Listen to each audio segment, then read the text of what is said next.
Hey everyone, in this video I'll be showing you how to turn on mic on Roblox. So first of all, you have to open browser or you can open the Roblox app on your device and just go to roblox.com. Once we are on the Roblox homepage, you just need to be guys, you have to click on this gear icon over here and just click on this setting. Now you have to click on this privacy option here and now you have to scroll down.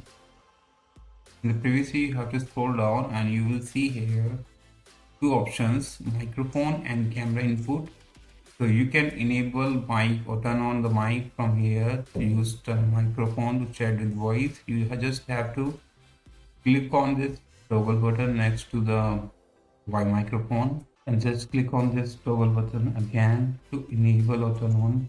And it says that enable microphone and this setting allow you to chat with your voice. Just click on this enable button and your microphone will be enabled on Roblox. Now whenever you open any game that supports microphone as communication, you will see mic over avatar head. Just tap on the mic or avatar head to turn on voice chat feature, and that's how you can do it. Hope you like it. Thanks for watching.